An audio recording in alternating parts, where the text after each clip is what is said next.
নমস্কার, দেখছেন কলকাতা টিভি সংবাদ সারাদিন নিয়ে এই মুহূর্তে আপনাদের সঙ্গে রয়েছে আমি তসমিনা। অবশ্যই আপনাদের শুরুতেই জয়নগর কাণ্ডের আপডেট দেব।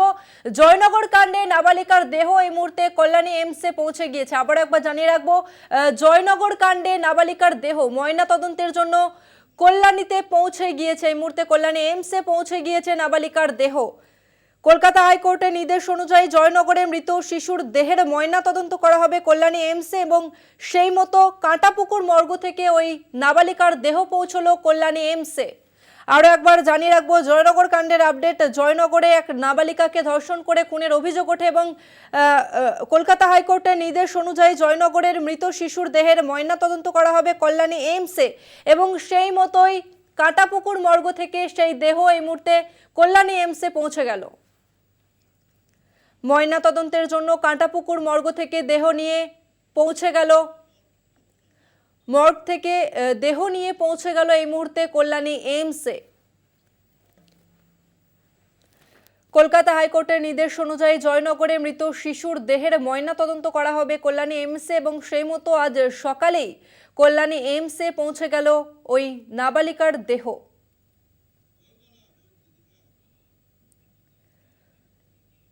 তবে জয়নগর এখনো থমথমে, এলাকায় প্রচুর সংখ্যক পুলিশ মোতায়েন রয়েছে এবং তার মাঝেই ধীরে ধীরে স্বাভাবিক ছন্দে ফেরারও চেষ্টা চলছে। তবে জয়নগরের মহিষমারি বাজারে সোমবার সকালেও কিছুটা দোকানপাট খুলেছে, তবে রাস্তায় স্বাভাবিকের চেয়ে বেশি সংখ্যক পুলিশ ঘেরাফেরা করছে। অন্যদিকে জয়নগর কাণ্ডে নাবালিকার দেহ ইতিমধ্যেই কল্যাণী এইমসে পৌঁছলো।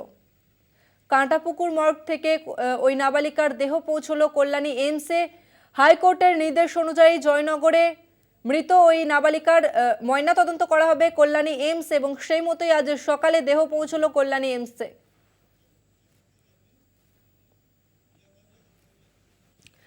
এই মুহূর্তে আমাদের সঙ্গে সরাসরি কল্যাণী এইমসের সামনে থেকে রয়েছে প্রতিনিধি রিয়া মাঝি। রিয়া, ওই নাবালিকার দেহকে কল্যাণী এইমসে এসে পৌঁছলো, কি জানতে পারছো? একদমই, তুমি যে চিত্র দেখতে পাচ্ছ ইতিমধ্যেই, যেখানে কল্যাণী এইমস থেকে এক্সপার্টরা, অটোপসি সার্জন, ফরেন্সিক এক্সপার্টরা এসে পৌঁছালো, তুমি সেই চিত্রই কিন্তু দেখতে পেলে। যেখানে কল্যাণী এইমস থেকে যেমনটা হাইকোর্টের নির্দেশ ছিল, যে হাইকোর্টের নির্দেশ অনুযায়ী যে কল্যাণী এইমসের যারা এক্সপার্ট, অটোপসি সার্জন থেকে আরম্ভ করে ফরেন্সিক এক্সপার্ট, তারা এসে জেএনএমে, যেহেতু এইমসে সেই ব্যবস্থা নেই, সেই কারণের জন্য জেএমএ এই পুরো ব্যবস্থাটা করা হবে। ময়না তদন্তের পুরো প্রক্রিয়াটা এখানেই শেষ করা হবে জেএনএমে, কিন্তু জেএনএম এর কোনো আধিকারিকরা থাকতে পারবেন না, এমনটাই হাইকোর্টের নির্দেশ ছিল এবং সেই নির্দেশ মেনেই কিন্তু দেখা হলো যে 11:45 অনেক আগেই police morgue, GNM police morgue সেখানে এসে পৌঁছালো, এই তরুণীর দেহ এসে পৌঁছালো, নাবালিকার দেহ। এবং তারপরেই যেটা দেখা যাচ্ছে যে এখনো কিন্তু সেখান থেকে, অর্থাৎ যেই গাড়ি করে আনা হয়েছে এই নাবালিকার দেহ, সেখান থেকে নামানো হয়নি। কারণ তোমাকে যেমনটা আমি বলছিলাম এর আগে, যে দেহ দুদিন যেহেতু হয়ে গিয়েছে, সেই কারণে পচন ধরার একটা প্রবল সম্ভাবনা রয়েছে। সেই কারণের জন্যই কিন্তু মূলত এখনো সেই গাড়িতেই রাখা হয়েছে, যেখানে এসি গাড়ি এবং একই সঙ্গে যে বরফ দিয়ে পুরো মোড়া রয়েছে বডিটাকে, সেখানেই রাখা হয়েছে। আর কিছুক্ষণের মধ্যেই বডি নামিয়ে একদম ডিরেক্টলি মর্গে নিয়ে যাওয়া হবে, জেএনএম এর যে পুলিশ মর্গ, সেখানেই পিএম করবেন এইমসের যারা এক্সপার্টরা রয়েছেন তারা। এবং পাশাপাশি তুমি দেখতে পাচ্ছ যে যখন কনভয় আসছিল, গ্রিন করিডর করে কনভয় আনা হলো এবং পুরো নিরাপত্তার চাদরে পুরো কনভয়কে মুড়ে ফেলা হয়েছিল এখানে, অর্থাৎ জেএনএম এর যে চিত্র তুমি ইতিমধ্যেই দেখতে পাচ্ছ, যেখানে প্রচুর ফোর্স মোতায়েন করা রয়েছে, যেখানে ব্ল্যাক কার্ড থেকে আরম্ভ করে র্যাপের ফোর্স মোতায়েন করে রাখা হয়েছে এবং ইতিমধ্যেই এইমস এর যারা এক্সপার্টরা তারা কিন্তু ভিতরে ঢুকছেন, সেই চিত্র তুমি দেখতে পাচ্ছ। কারণ এই ঘটনায় এই পিএম করাটা অত্যন্ত জরুরি এবং সেই জায়গা থেকে দাঁড়িয়ে পুলিশের তরফ থেকে বারংবার বলা হয়েছিল যে তারা দ্রুত পিএম করাতে চায়।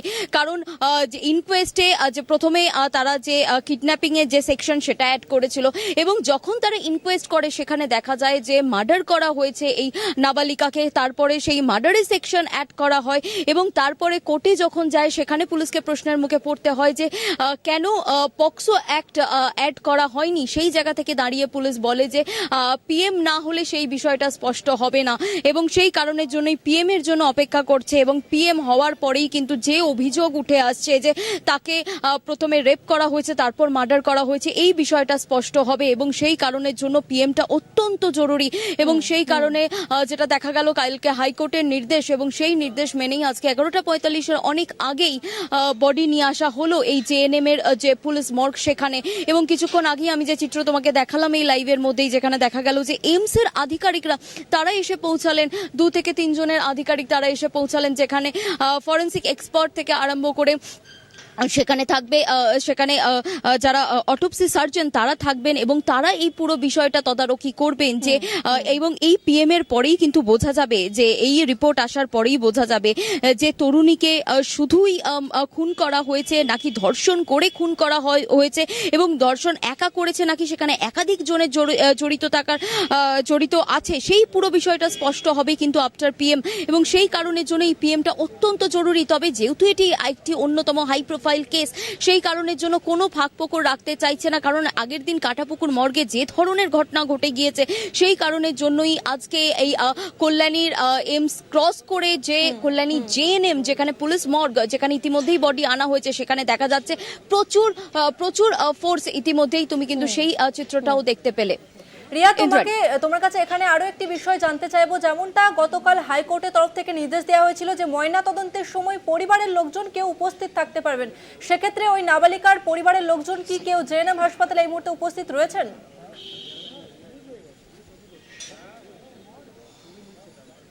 একদম ইন্দ্রাণী, তোমাকে জানিয়ে রাখবো যে পরিবারের তরফ থেকে যে নির্দেশ হাইকোর্টের তরফ থেকে দেওয়া হয়েছিল যে পরিবারের লোকজন তারা যদি চায় সেক্ষেত্রে কিন্তু তাদের জন্য তারা পিএম দেখতে পারবে, তবে সেটা ভার্চুয়ালি মাধ্যমে, এবং সেই ব্যবস্থা রাখার কথাও কিন্তু বলা হয়েছিল এই কল্যাণী জেএনএম কে। এবং আমার ক্যামেরা পার্সনকে বলবো তোমাকে সেই চিত্রটা একটু দেখাতে, যে গাড়িটা অর্থাৎ যেই গাড়িতে করে দেহ আনা হয়েছে সেই গাড়ির একদম সামনের দিকেই কিন্তু পরিবারের সদস্যরা, তারা 2 থেকে 3 জন তারা পরিবারের সদস্যরা ছিল এবং তারা যদি চায়, তারা যদি মনে করে যে তারা ভার্চুয়াল মাধ্যমে দেখবে বা বাড়ির লোকও যদি মনে করে যে তারা ভার্চুয়াল মাধ্যমে দেখবে, সেই ব্যবস্থাও কিন্তু হাইকোর্টের নির্দেশে জেএনএম করেছে বলে এমনটাই সূত্র মারফত জানা যাচ্ছে।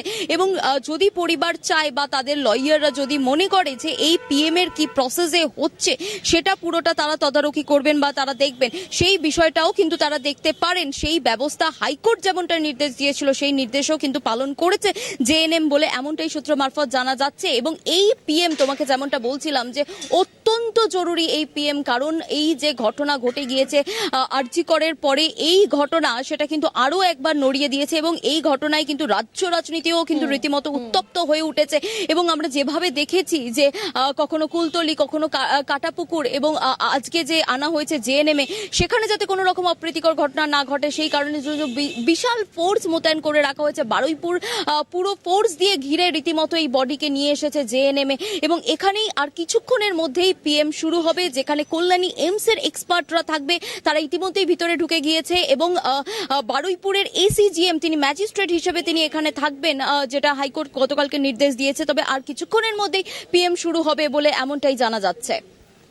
ধন্যবাদ তোমাকে রিয়া। আমরা কথা বলছিলাম আমাদের প্রতিনিধি রিয়া মাঝির সঙ্গে। আপনাদের আরো একবার জানিয়ে রাখবো, জয়নগর কাণ্ডে নাবালিকার ময়না তদন্ত হচ্ছে এই মুহূর্তে কল্যাণী জেএনএম হাসপাতালে এবং ইতিমধ্যেই ওই নাবালিকার দেহ কিন্তু কল্যাণী জেএনএম হাসপাতালে পৌঁছে গিয়েছে এবং ফরেনসিক বিশেষজ্ঞরা যারা ওই ময়না তদন্ত করবেন অর্থাৎ এক্সপার্টরা, তারা কিন্তু জেএনএম হাসপাতালে ইতিমধ্যেই উপস্থিত রয়েছেন এবং একই সঙ্গে কড়া পাহারা দিচ্ছে পুলিশ, যাতে কোনো রকম অপ্রীতিকর ঘটনা না ঘটে। কারণ কি, আমরা যে কাটাপুকুর মর্গের সামনে যে অপ্রীতিকর ঘটনা দেখেছিলাম, সেই ঘটনা যাতে দুবার অর্থাৎ তার যাতে পুনরাবৃত্তি না ঘটে, তার জন্য কিন্তু বিশাল সংখ্যক পুলিশ কিন্তু মোতায়েন রয়েছে। অর্থাৎ বারুইপুর পুলিশ কিন্তু ইতিমধ্যেই একদম কড়া পাহারা দিচ্ছে জেএনএম হাসপাতালে। আরো একবার জানিয়ে রাখবো, জয়নগরে নাবালিকাকে ধর্ষণ খুনের অভিযোগ ওঠে এবং ইতিমধ্যেই কাটাপুকুর মর্গ থেকে তার দেহ নিয়ে যাওয়া হয়েছে কল্যাণী জেএনএম হাসপাতালে। সেখানেই ওই নাবালিকার ময়না তদন্ত হবে এবং হাইকোর্টের নির্দেশে এই ময়না তদন্ত হচ্ছে। তবে জেএনএম হাসপাতালের কোনো আধিকারিক কিন্তু এই ময়না তদন্তে উপস্থিত থাকতে পারবেন, এমনটাই কিন্তু নির্দেশ দেওয়া হয়েছিল হাইকোর্টের পক্ষ থেকে। একই সঙ্গে এটাও বলা হয়েছিল যে পরিবারের লোকজন যদি চায় সেক্ষেত্রে পরিবারের কেউ একজন উপস্থিত থাকতে পারেন ময়না তদন্তের সময়। কলকাতা হাইকোর্টের নির্দেশ অনুযায়ী জয়নগরে মৃত নাবালিকার ময়না তদন্ত করা হবে কল্যাণী জেএনএম হাসপাতালে এবং এই মুহূর্তে কাটাপুকুর মর্গ থেকে সোমবার সকালেই তার দেহ পৌঁছে গিয়েছে জেএনএম হাসপাতালে এবং ফরেনসিক এক্সপার্টরা যারা তার ময়না তদন্ত করবেন তারা ইতিমধ্যেই উপস্থিত হয়েছেন হাসপাতালে। আর কিছুক্ষণ পরেই ময়না তদন্তের প্রক্রিয়া শুরু হবে এবং হাইকোর্টের নির্দেশ অনুযায়ী বাড়ির কেউ সেই ময়না তদন্তে উপস্থিত থাকতে পারবেন এবং জেএনএম হাসপাতালের কোনো আধিকারিক কিন্তু উপস্থিত থাকতে পারবেন না ময়না তদন্তের সময়, এমনটাই হাইকোর্টের নির্দেশ ছিল এবং সেই মতোই কিন্তু আজ কল্যাণী জেএনএম হাসপাতালের কোনো কেউ আধিকারিক উপস্থিত থাকতে পারবেন না এই ময়না তদন্ত প্রক্রিয়ার সময়।